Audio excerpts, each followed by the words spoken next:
Time Warner Cable is pleased to be an underwriting sponsor for Carolina Week. Coming up on the February 18th edition of Carolina Week. I'm Erin Franklin. Coming up, I'll tell you about one student who's doing her part as the drought continues. We're checking out on student body president J.J. Rayner in her first week in office. In sports, how do the Heels handle the Hokies without Ty Lawson? Weathercaster Mallory Nichols will tell us if the spring-like conditions are going to last. All that in a tour tailored for you. Carolina Week starts right now.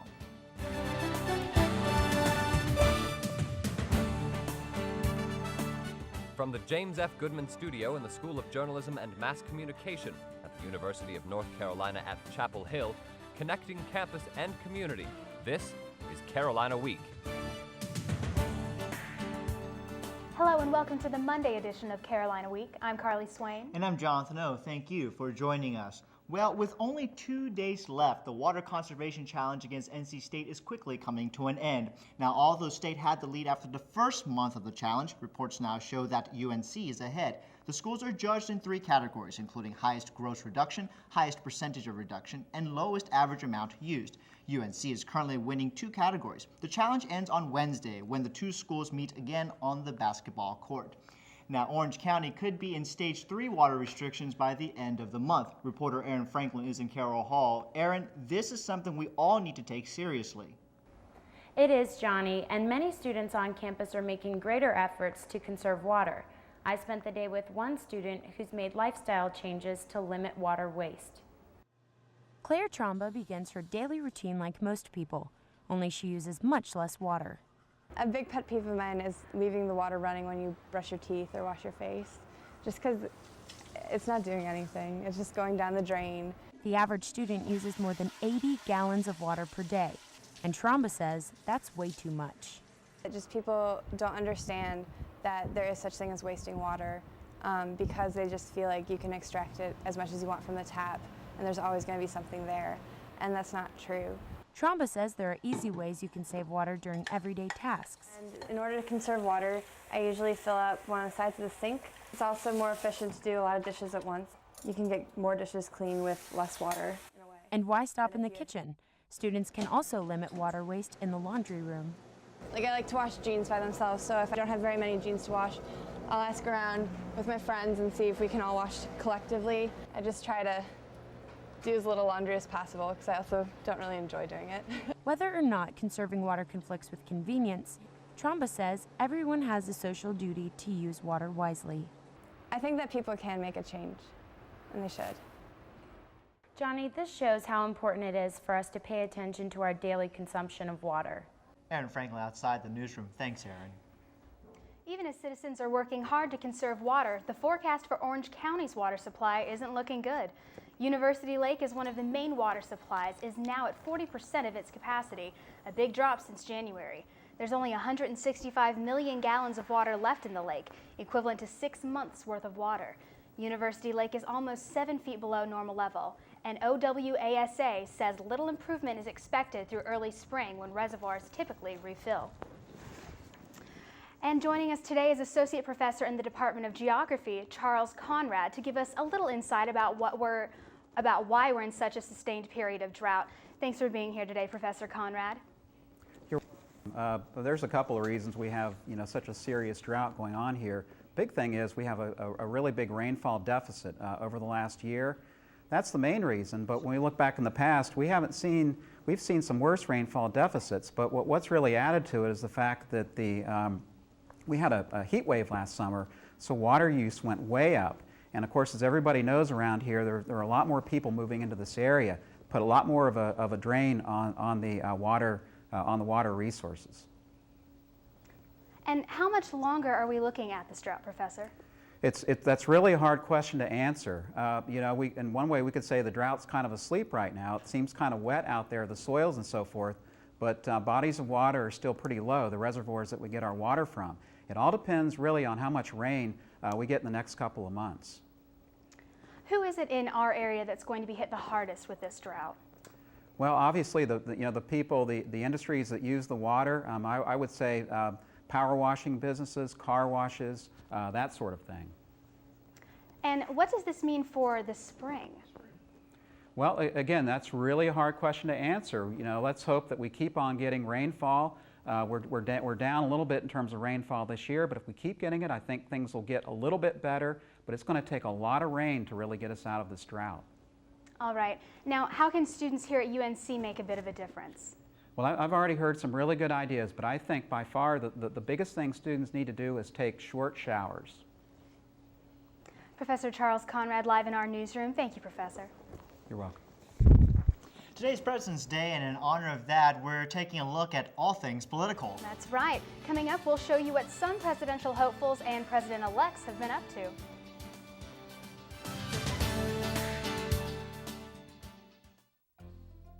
Let your knowledge grow at the North Carolina Botanical Garden. Through public service, research, conservation, and education. The garden brings North Carolina's rich natural heritage to you. It's a beautiful way to learn. Daddy, why is the sky blue? Well, to match your pretty eyes. Nope, not even close. See, all colors have wavelengths that are diffused by oxygen and nitrogen. Since blue is the shortest wavelength, it's diffused up to 10 times more. Who taught you that? Mommy? By age 12, too many girls lose interest in math and science and their chance at future jobs. Keep her interest alive. Know why mathematics is the basis of life as we know it? You tell me. It's her future. Do the math.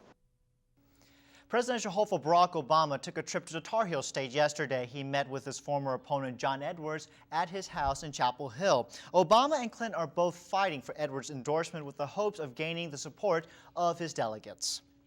With the results of the 2008 student body presidential election in the books, J.J. Rayner can now breathe easier and focus on her next steps as student body president-elect. Now, her initiatives include hardship parking, working with the Student Parking Committee to award parking spaces to students for off-campus internship, scholarship, and work-related reasons, and North Campus residential hall availability for transfer students, offering those students a wider selection of halls to choose from. She'll also be picking cabinet positions soon. I think the best approach is to really just cast the net as wide as possible to make sure that everyone knows it's an open application process and knows that they should apply. Applications for Vice President, Secretary, Treasurer, and Chief of Staff will be available online this week. Now, the start of Rayner's term means the end of the presidency of Eve Carson. During Carson's term, she unsuccessfully fought tuition hikes for in-state and out-of-state students. Carson established a student advisory committee to help find a new chancellor and founded committees to start an annual music festival, a junior scholarship, and a big-name speaker series. The UNC Law School is moving off the main campus. UNC's law school is currently on Ridge Road. But down a road that we're going to see in a second, the Carolina North is proposing a new site for the law school. Now Carolina North houses the Orange County Animal Shelter and Chapel Hill Transit, but these buildings are set to be torn down to make room for the new campus. The current law school was rebuilt in 1968 and then renovated in 1999. The dean has yet to announce when the move will take place. Student government is hosting a forum tonight to give students more information about Carolina North. The meeting is in the Student Union in room 3209 at 7 p.m. Well, the shooting at Northern Illinois University on Thursday raises new concerns about safety here at UNC. A former graduate student opened fire in a lecture hall, killing 5 students and injuring 18 others before killing himself. Since the Virginia Tech shooting last year, universities across the country have tried to increase security measures. Chancellor James Measure is reminding students in an email to register their cell phones to receive emergency text message alerts. The text message warning system, which was created in the fall, has gotten very little response so far. To find out how you can register your cell phone to receive emergency text alerts, visit our website at carolinaweek.org. Well, the Chapel Hill Town Council says that a local children's museum isn't allowed to rent the post office's basement. KidZoo, a place to play and learn, is looking for more space. Its small Franklin Street location was intended to be temporary from the beginning. 2 years later, the museum still hasn't expanded. Though Chapel Hill plans to offer KidZoo incentives to remain in the town, museum officials say they'll probably move into the Art Center in Carborough. Well, some Duke students don't mind rolling up their sleeves to give people the chance to own their own homes. Good afternoon! The Black Student Alliance at Duke hosted a Habitat for Humanity event in Durham Saturday. Students built and worked on 2 different houses during Duke's Habitat for Humanity Week. Duke sophomore Sydney Thomas believes being involved in the community is important. Well, I definitely think it's important just being at Duke, and we are in the Durham community, but we don't really interact a lot with it. So definitely coming here makes us more of a part of the community that we are. The students will continue to work on the houses through February and March. Real estate agents can turn to prayer to help their listings sell. St. Joseph the Worker is the patron saint of real estate agents, and some people believe that he has the power to make a house sell. For $5 to $10, you can buy a small statue to bury upside down in the yard of the potential property sale. Some statues even come in packages complete with prayers and specific directions for the real estate ritual. Now, are you having trouble finding fresh produce in grocery stores this winter? Well, look no further than the nearly year-round Carrboro Farmers Market. Customers are bundling up to visit the market in its first year of staying open through the winter. The high turnout in sales have vendors planning to make it tradition. So what's the secret to this winter success? While parents shop for dinner ideas, kids can unwind on the playground or relax in a wagon. From baked goods to brie to pottery, shoppers are counting the ways they can enjoy all the market has to offer. Well, the youth vote is going to be very important in the upcoming election, and a national cable channel paid a visit to Duke on Friday to get students pumped up about politics. C-SPAN officials welcomed students aboard the Election 2008 themed school bus to learn more about the channel and its role in recovering national politics. The bus visits various universities and high schools across the country. Marketing representative Sarah Howard told students why C-SPAN staff members enjoyed visiting university campuses. And we love getting out to colleges and universities and talking to students, and especially because we know a lot of people here are first-time voters. C-SPAN launched the school bus program in 1993. More than 21,000 students at 71 universities have visited the bus in the past year. Well, last week we told you about our friend Bullet, and we're pleased to tell you he's found a new home. Now let's tell you about this week's featured pet. Meet Henry, a 2-year-old pit bull mix. He might be young, but he's a docile creature. Henry just sits, and he sits, and he sits, even by the door when he wants to go outside. He came to the shelter more than a month ago, and now he's looking for owners who will let him sit by their feet. For more information about how you can adopt Henry or any of the other animals at the shelter, visit our website at carolinaweek.org. And perhaps, after you adopt a dog like Henry, you might want to take him outside and enjoy this wonderful weather. That's very, very true, and it sounds like a great idea. And weathercaster Mallory Nichols joins us now. Mallory, how much longer can we enjoy this winter warmth? Well, today was definitely a good day to maybe take your dog out for a walk. It was beautiful today, and it certainly didn't feel like winter. Are the spring-like conditions going to last? I'll let you know next.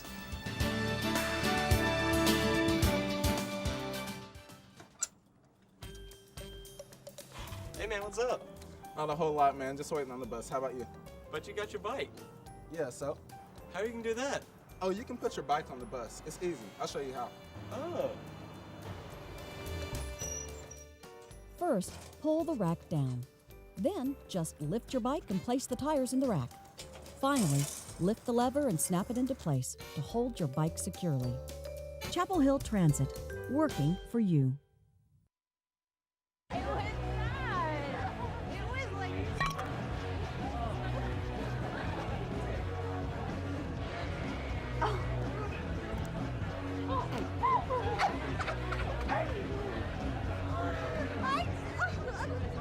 It's easy to tell if you've had way too many.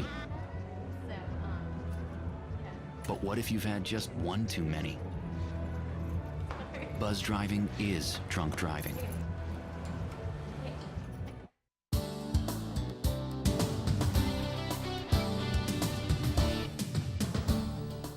Hi, and welcome back to Carolina Week. I'm weather forecaster Mallory Nichols. Today we started seeing a little bit of those clearing skies from the showers we got last night, and for the remainder of today and into Tuesday we're going to continue to see those sunny skies, so fortunate there. We're also going to have a bit of a cold front start to head in our direction or pass through our area later this evening, and that's going to bring a cooling down in those temperatures. And then later this week, we're going to see another cold front come through, lowering those temperatures even more. So we're definitely going to see those temperatures start to fall. And then do we have a chance of some more rain? I'll let you know later in the forecast. Take a look at the U.S. satellite and radar.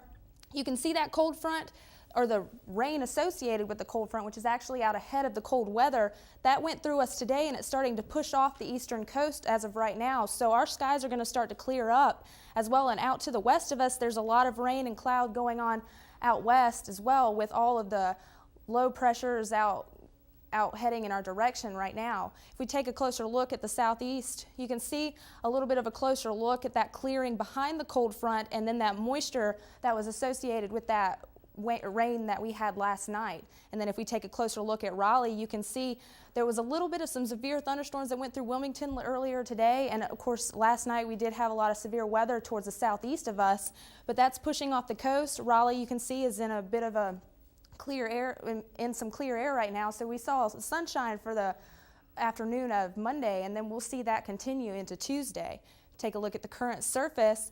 You can see that cold front right there with the rain. It's pushing off, and this is actually not an accurate prediction of it. That cold front is actually to the west of us right now, and that's going to push through us tonight. So we're not going to see the cooler temperatures until tomorrow. So if we take a look at Tuesday, you can see it has pushed through, and then we're going to be sitting in some high pressure. So while we're sitting in that high pressure, we're going to continue to have those colder temperatures for Tuesday, but clear skies, so pretty sunny temperatures. So if you want to take the dog out tomorrow, wear a jacket, but it'll be nice outside. And then if we take a look at Wednesday, you can see that second cold front that's going to push through later in the week. It's sitting pretty much on top of us for Wednesday, so that's going to push through and lower those temperatures even more. So that's something to look for as we head into the later part of this week. Take a look at the 4-day forecast. You can see on Tuesday, sunny skies, and Wednesday as well, and those clouds are going to start to increase into Thursday. And then Friday, we do have a chance of some rain, about a 50% chance of rain on Friday as well. Those temperatures you can see on Tuesday, they're going to decrease a little bit, in, just a degree or two on Wednesday increase, and then Thursday and Friday dropping down into the lower 40s, and then those low temperatures in the lower 30s and upper 20s as well. So we are going to have a pretty good beginning of the week, but then that much needed rain is going to start to come back on Friday, so that's fortunate. So that means bye-bye to all this wonderful weather that we saw today. Yeah, we're going to have some winter weather actually for the later part of this week. Oh, it's a little bit of a shame. Well, thank you, Mallory. No problem. Well, the urge to swing your hips, but you don't have a partner to step with? The UNC Ballroom Club has a free dance lesson to all members of the community in the underground of the Student Union. Every Monday night, you can learn a wide variety of dances, from the rumba to the American tango. The club usually sees an increase in numbers after its Valentine's Day dance. And the best part about swinging your hips here, it won't cost you a thing. All the Monday night lessons are free. And if ballroom dancing isn't your idea of a workout, there may be something in the world of sports that will suit your fancy. Yeah, and sportscaster Marissa May is here to tell us one handy way to work up a sweat off the dance floor. That's right. Coming up in sports, UNC's handball club hosted a tournament this weekend. We'll take a look at how the team handled its competition.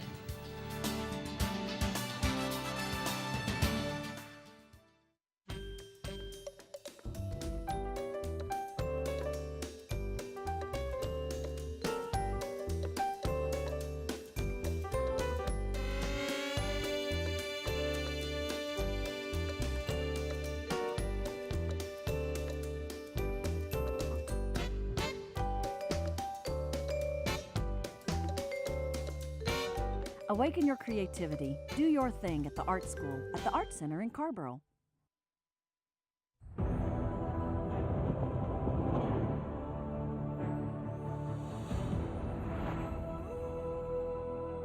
Impossible.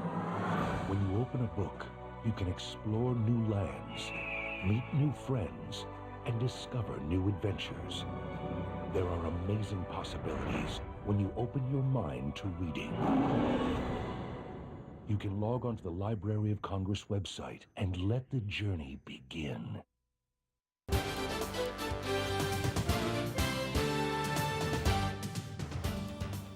Finally, a game that didn't go down to the final seconds. Saturday, UNC pummeled the Hokies 92-53.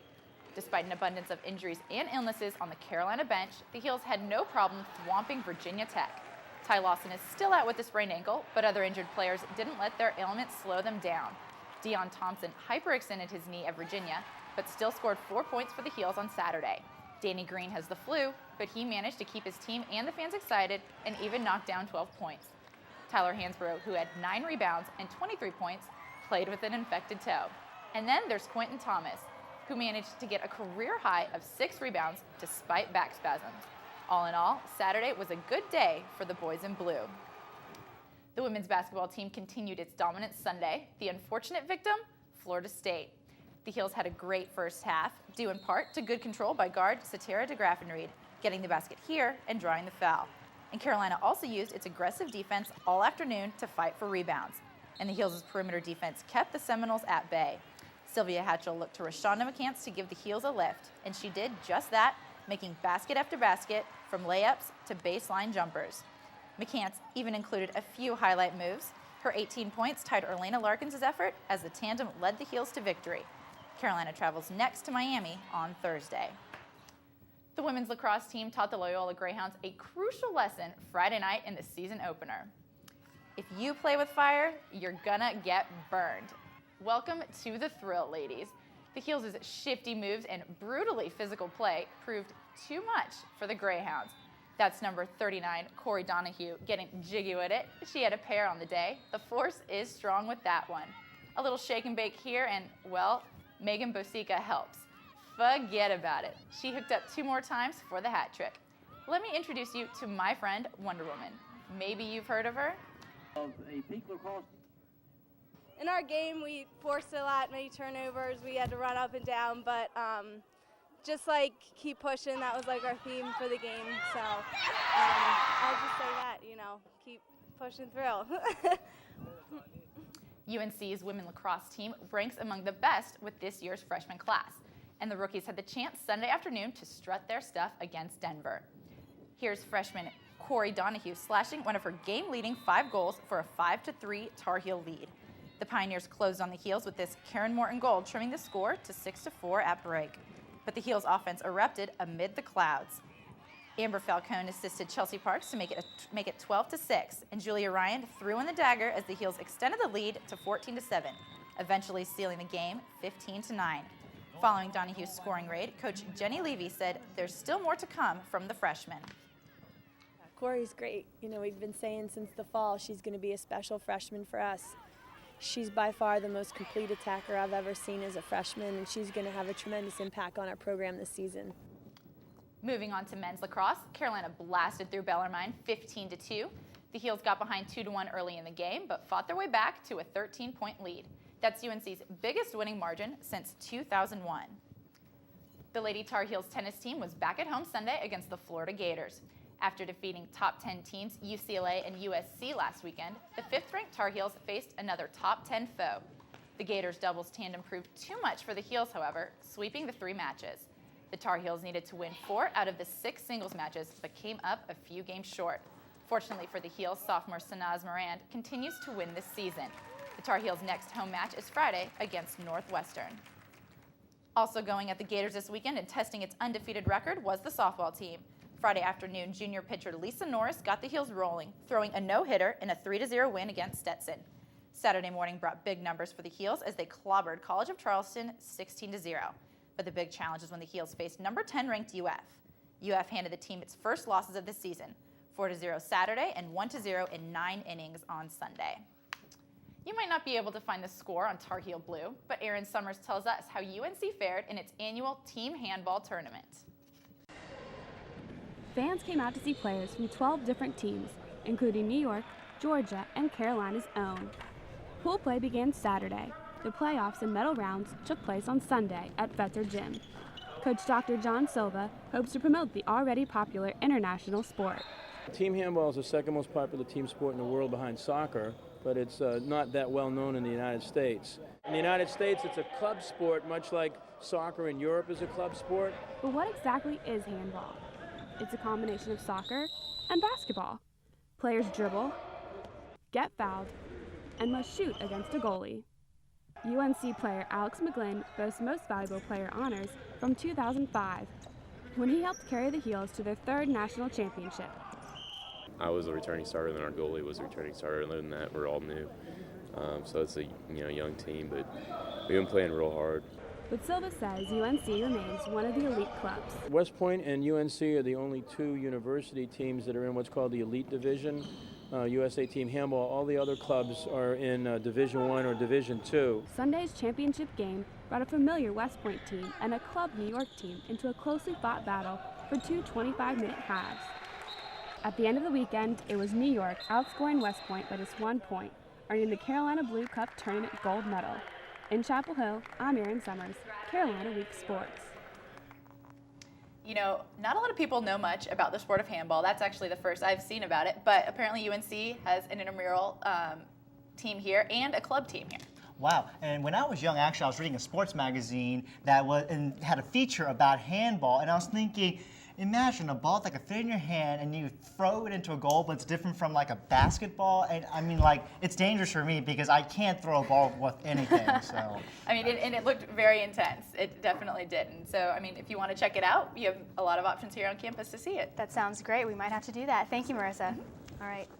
Well, if you're new to Chapel Hill and Carrboro or just don't know much about the area, well, we'll take a look at customized tours designed just for you.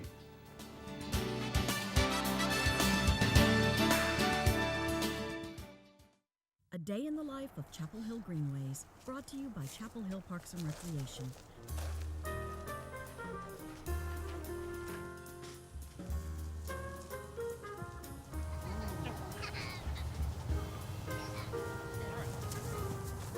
Hey, sir. How's it going? Good.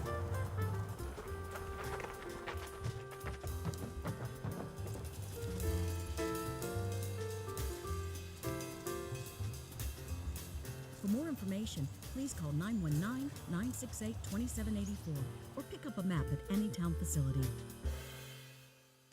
If you have a story idea, contact Carolina Week at 843-8292. You can also visit us online at carolinaweek.org.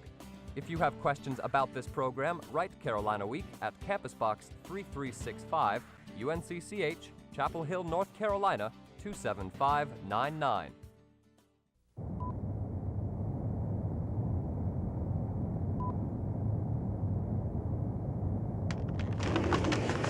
If you're not recycling, you're throwing it all away.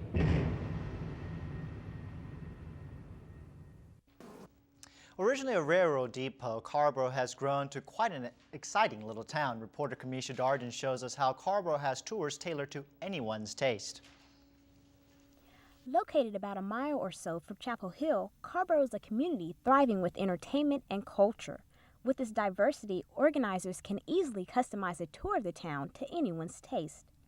To tailor a tour, many visitors can start here at the Chapel Hill Orange County Visitors Bureau. At the Bureau, visitors can find brochures, guides, and even local souvenirs. They can also get recommendations about local attractions from the Bureau's staff. Bureau Communications Director Patty Griffin says Carrboro offers a variety of things to do. Well, there's a lot of great things to do in Carrboro. Carmel Mall is a wonderful old textile mill that's been converted into a mall with shops and all these great dining opportunities. The shops of Carmel Mall offer a variety of shopping and dining options. In stores like the Original Ornament, tourists can bead their own necklaces, bracelets, and earrings. If they're lucky, visitors can even shop for original artwork and creations by the employees. Employee Evan Smith says, although not a traditional art venue, the Original Ornament is one of the unofficial stops on the popular Art Walk tour. Yeah, we unofficially participate in it. It's just a lot of the local businesses will, instead of displaying the merchandise they normally sell, will have local artists display their art. If you're more of the outdoors type, walk a short distance outside of Carmel Mall to see one of the many works of art. And if you're hungry, stop at Weaver Street's Market to have a bite or two. And whatever your fancy, Carrboro offers a variety of sights and attractions. Any tour can be tailored to your taste. In Carrboro, I'm Kamisha Darden, Carolina Week. Well, that does it for this edition of Carolina Week. Thanks for watching. Have a good night wherever you are.